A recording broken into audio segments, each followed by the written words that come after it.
Hi guys, my name is Suman Rai and you are welcome to my channel Suman the Pharmacist. So today I'll discuss what is hypertension, what are the types of hypertension, pathophysiology of hypertension, signs and symptoms of hypertension, what are the risk factors for hypertension, what are the diagnosis of hypertension, complication of hypertension and management of hypertension. So first I will discuss what is high blood pressure. Before that, I will tell you what is blood pressure. When your heart beats, it pumps the blood throughout your body to give nutrition and oxygen. As the blood moves to blood vessels, it is pushes against the side of the blood vessels. The force of this pushing is called blood pressure. When this force is increased, your blood pressure is increases. So the normal blood pressure is 120 over 80 millimeter per mercury. If your blood pressure is 140 by 90 or more, you are hypertensive or your blood pressure is high. The type of hypertension. Hypertension are two types. First is primary hypertension or essential hypertension.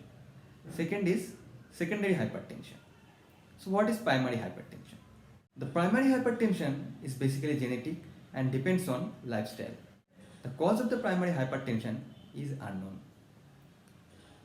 95% of the hypertension patients falls under this category. Number 2 is secondary hypertension. The secondary hypertension caused by another medical condition such as polycystic kidney disease. In this condition, cyst of your kidney prevent the kidney to work normally, hence increases the blood pressure. Number 2 is hyperthyroidism. The excessive secretion of thyroid hormone can cause hypertension. Number 3 is sleep apnea. In these conditions in which your breathing will stop and start during sleep. Number 4 is Cushing syndrome. This condition occurs when you are exposed to high level of cortisol. Number 5 is chronic alcohol consumption. Regular consumption of alcohol also can increase your blood pressure, and use of non-steroidal anti-inflammatory drug also can increase your blood pressure. Now pathophysiology of hypertension. Here, three factors affecting your blood pressure. Number 1, cardiac output. The amount of blood your ventricle push out of your heart each minute. Your blood pressure also goes up as cardiac output increases. Number 2, blood volume or total number of blood in your body.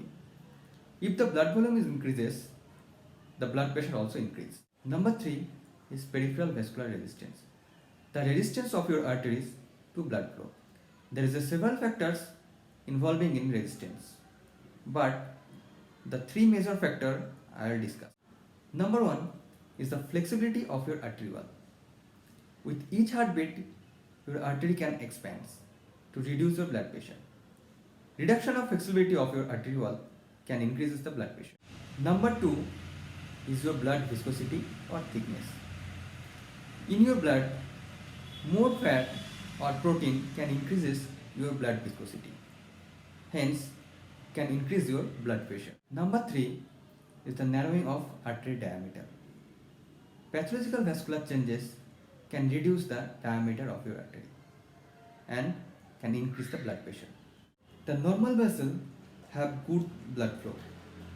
However, in hypertension and hypertension progresses, there is a vascular changes. The first stage of the hypertension, there will be plaque buildup. In the second stage of hypertension, this plaque will increases. Now come to the risk factor for the hypertension. Number 1 is age. Hypertension is more common who are more than 60 years age. Number 2 is ethnicity. The same ethnic group are more prone to hypertension than the other ethnic group, such as African American people are more prone to hypertension than the others. Number 3 is alcohol and tobacco use. Regularly consumption of more quantity of alcohol and tobacco can increase your blood pressure. Number 4 is existing health condition such as cardiovascular disease, diabetes, chronic kidney disease and hyperlipidemia and obesity can lead to hypertension. Number 5 is family history. If your parents or any close blood relatives are hypertensive, there is an increased chance that you will get too. Number 6 is unhealthy diet. A diet that is too high in salt, saturated fat can increase your blood pressure. Now, signs and symptoms of hypertension. Signs and symptoms include headache, dizziness, nosebleed, blurred vision, or sometimes nausea and vomiting. Now, diagnosis of hypertension. Your doctor may place an inflatable arm cuff around your arms to measure your blood pressures by using measuring gauge. The device which is used to measure blood pressure is called sphygmomanometer. The normal blood pressure of a human body is 120/80 millimeter per mercury. If your blood pressure is more than 140/90, then you are hypertensive. There is a 2 number in your blood pressure. The top number is called systolic blood pressure. It is the maximum number of blood pressures during the heartbeat when your heart sends the blood throughout the body. The second one is diastolic blood pressure.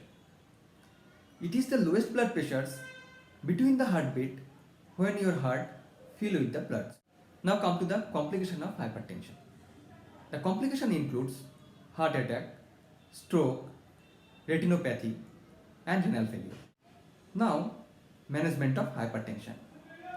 Management of hypertension includes number 1, lifestyle modification. That includes less intake of sodium and less consumption of alcohol. Number 2, regularly monitoring of your blood pressure. Number 3, exercise. You need to do regularly half an hour exercise. Number 4 is medication. So I have completed all the topics. So thank you so much for watching my video. If you like, please like, share and subscribe my channel.